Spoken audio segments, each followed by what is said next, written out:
أعوذ بالله من الشيطان الرجيم. بسم الله الرحمن الرحيم. فإذا قرأت القرآن فاستعذ بالله من الشيطان الرجيم. صدق الله العظيم. سبحانك لا علم لنا إلا ما علمتنا إنك أنت العليم الحكيم. فإذا پھر جب قرأت تم پڑھنے لگو القرآن قرآن فاستعذ تو پناہ مانگ لیا کرو باللہ اللہ کی من الشیطان الرجیم شیطان مردود کے شر سے بچنے کے لیے. انسان کا سب سے بڑا دشمن کہ جس کی دشمنی سے ہمیں اللہ رب العالمین نے آگاہ کیا کہ انہو لکم عدو مبین، انسانوں سمجھ لو کہ یہ تمہارا کھلا ہوا دشمن ہے. اور اس نے یہ چیلنج بھی دیا ہوا ہے کہ انسانوں کو یہ گمراہ کرے گا، دائیں سے بائیں سے آگے سے اور پیچھے سے آئے گا اور انسانوں کو اپنا جہنم کا ساتھی بنانے کی کوشش کرے گا. اللہ رب العالمین نے ہمیں یہ بات بھی سمجھا دی ہے کہ تم بھی اس کو اپنا دشمن بناؤ، دشمن سمجھو اور اس سے ہوشیار ہو جاؤ. دھوکوں کے ذریعے سے انسان کو گمراہیوں کے راستے کے اوپر لے جاتا ہے.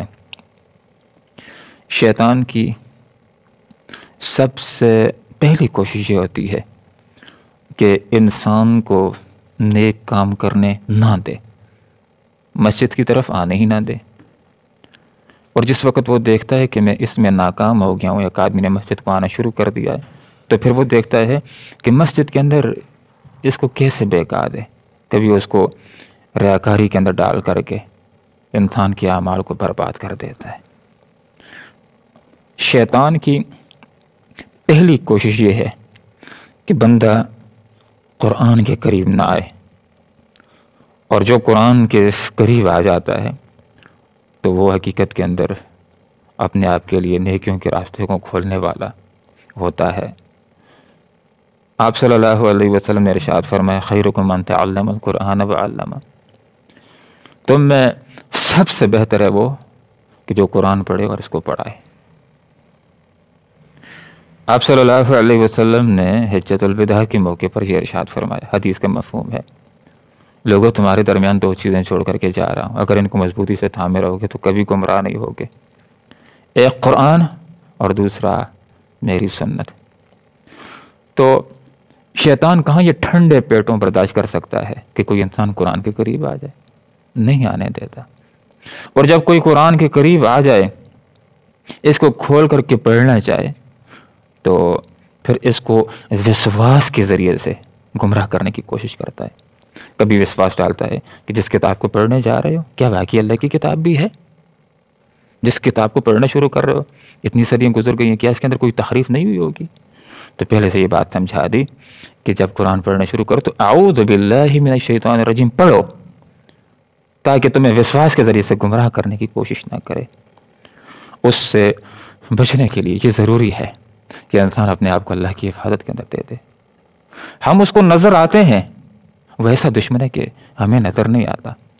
اس سے بچاؤ کا بہترین طریقہ یہ ہے کہ ہم اعوذ باللہ من الشیطان الرجیم کے ذریعے اپنے آپ کو اللہ کی حفاظت میں دے دیں. ایک شاگرد فارغ ہوا سبق سے، فارغ و تاثیر ہونے کے بعد جا رہا تھا. استاد اس کو بلایا، کہا کہ بیٹھو میرے پاس. گفتگو کی، کہا کہ جب تم جاؤ اور راستے کے اندر تمہارے سامنے ایک کتا آ جائے، چرواہا بھی ہو، اس کا ریوڑ بھی اس کو کتا، اور اس چرواہے کا کتا تمہارے اوپر حملہ آور ہو جائے. وہ بڑا زور آور تھا، جوان تھا. اس نے کہا مقابلہ کروں گا کتے کے ساتھ اور اس کو بچھاڑ دوں گا، اس کے شر سے اپنے آپ کو بچاؤں گا، کاٹنے سے اپنے آپ کو بچاؤں گا. تو استاد نے کہا کہ کتے کے شر سے، اس کے کاٹنے سے بچنے کے لیے آسان طریقہ نہ بتلاؤں. تو شاگرد نے کہا استاد بتلائیے. تو پھر استاد صاحب نے اس کو یہ طریقہ بتلایا کہ آسان طریقہ یہ کہ کتے کا جو مالک اس کو آواز دے دو، اپنے کتے کو بلا لے گا، تم کتے کے شر سے بچ جاؤ گے. پھر بات سمجھائی کہ یہ شیطان، اس کا بھی کوئی مالک ہے. جس طرح کتے کا مالک ہے چرواہا، تو شیطان کا بھی کوئی مالک ہے. اور وہ اللہ رب العالمین ہے. جب تم اعوذ باللہ من الشیطان الرجیم کے ذریعے اپنے آپ کو اللہ کی حفاظت میں دو گے، اللہ تعالیٰ شیطان کو قابو کر لے تو پھر تمہیں گمراہ کرنے کی جرت بھی نہیں کر سکے گا. اس لیے اعوذ باللہ من الشیطان الرجیم، میں پناہ مانگتا ہوں اللہ کی شیطان مردود کے شر سے بچنے کے لیے.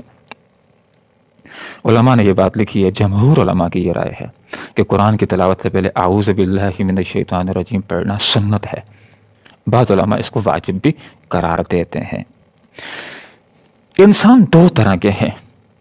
ایک طرح کے انسان وہ ہیں کہ جو شیطان کے جال میں مستقل پھنستے نہیں ہیں، اور دوسری طرح کے لوگ وہ ہیں کہ جو شیطان کے جال کے اندر پھنس جاتے ہیں. جو شیطان کے جال کے اندر پھنستے نہیں ہیں یہ وہ لوگ ہیں کہ جو آمنو ایمان لانے والے ہیں، ایمان کے اندر پختہ ہوتے ہیں، وعلی ربہم یتوکلون، اور اپنے رب کے اوپر بھروسہ رکھتے ہیں، جو پورے عزم کے ساتھ اہتمام کے ساتھ اللہ کے راستے کے اوپر چلتے ہیں، اور ذہن کے اندر یہ بات ہوتی ہے کہ شیطان دشمن، اس کے راستے کے اوپر ہم نے چلنا نہیں ہے.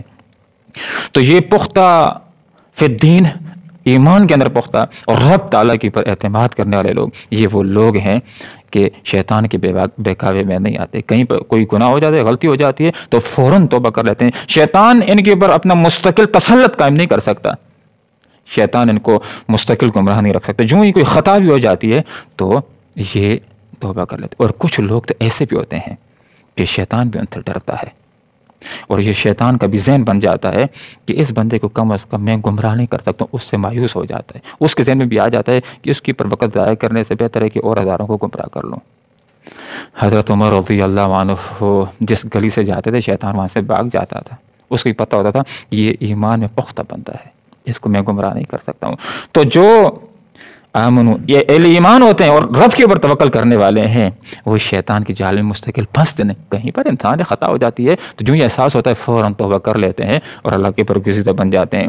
شیطان ان لوگوں کے اوپر مستقل اپنا ہاتھ صاف کرتا ہے کہ جو خواہشات کے اسیر ہوتے ہیں، جو دنیاوی اغراض کے اسیر ہوتے ہیں، جو شرک کی علائشوں کے اندر آنے والے ہوتے ہیں، جو ضعف ارادہ، ضعف ایمان کا شکار ہوتے ہیں، جن کا کامل رب کے اوپر بھروسہ نہیں ہوتا، وہ شیطان کے وسواس کے اندر آ جاتے ہیں، اس کے بہکاوے میں آ جاتے ہیں اور گمراہیوں کی دلدل کے اندر پھنستے چلے جاتے ہیں. حدیث کا مفہوم ہے، آپ صلی اللہ علیہ وسلم نے ارشاد فرمایا کہ انسان کے دل کی دو کوٹھڑیاں ہیں، ایک میں فرشتہ رہتا ہے اور ایک میں شیطان رہتا ہے. آپ صلی اللہ علیہ وسلم نے ارشاد فرمایا کہ جب آدمی اللہ کے کاموں میں لگا رہتا ہے، نماز، روزہ، حج، زکوٰۃ، نیک کاموں میں لگا رہتا ہے تو شیطان پیچھے ہٹ جاتا ہے. لیکن جب آدمی اللہ کے کاموں سے غافل ہو جاتا ہے، نماز، روزہ، حج، زکوٰۃ سے غافل ہو جاتا ہے، تو حدیث میں آتا ہے شیطان آگے آ جاتا ہے، بندے کے دل کے اوپر چونچ رکھ کر کے وسوسہ اندازی شروع کر دیتا ہے. یہ بات سیکھنے کی ہے کہ دل و دماغ کے اندر جو بھی اچھا خیال آتا ہے، نیکی کا خیال آتا ہے، یہ فرشتہ دل و دماغ میں ڈالتا ہے. یہ اللہ رب العالمین یہ اچھا خیال دل و دماغ میں ڈالتا ہے. لیکن دل و دماغ کے اندر جو بھی گناہ کا خیال آتا ہے تو یہ شیطان کا وسوسہ ہوتا ہے. تو جو آدمی شیطان سے، اس کے کانچوں سے بچنا چاہتا ہے تو اس کو 3 کام کرنے چاہیے. نمبر 1، اس کو اعوذ باللہ من الشیطان الرجیم ہر وقت پڑھنا چاہیے. میں اپنے آپ کو اللہ کی پناہ میں دیتا ہوں شیطان مردود کے شر سے بچنے کے لیے. اور نمبر 2، قرآن کی آخری 2 سورتوں کو صبح کی نماز کے بعد اور مغرب کی نماز کے بعد ان کو پڑھ کر کے اپنے آپ کی پردم کر لے. من شر الوسواس الخناس الذی یوسوس فی صدور الناس من الجنۃ والناس. اس کے اندر یہ بات ہے، مفہوم یہ ہے کہ میں اپنے آپ کو اللہ کی حفاظت میں دیتا ہوں شیطان کے شر سے بچنے کے لیے، اس کے وسواس سے بچنے کے لیے. اور تیسرا کام شیطان سے بچنے کے لیے ہے کہ انسان اپنے آپ کو مثبت کاموں میں اور نیک کاموں کے اندر مصروف رکھے.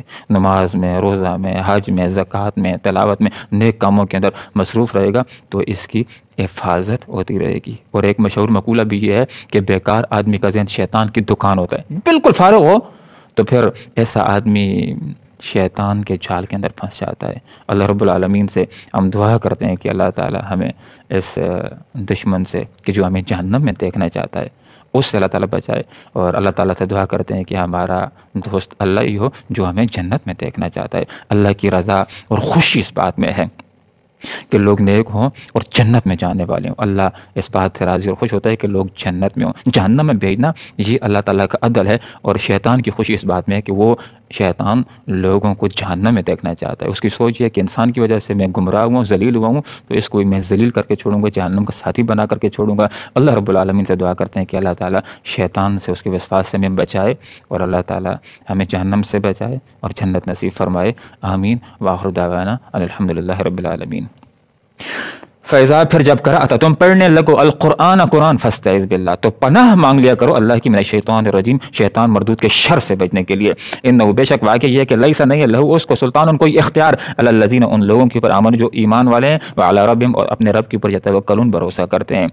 انما سلطان بے شک اس کا زور تو چلتا ہے بس علی الذین ان لوگوں پر یتولونه جو اس کو دوست بناتے ہیں والذین هم اور ان لوگوں پر جو بھی اس کے بہکاوے میں آ کر مشرکون شرک کرتے ہیں. اللهم ربنا آتنا في الدنيا حسنة وفي الآخرة حسنة وقنا عذاب النار برحمتك يا أرحم الراحمين.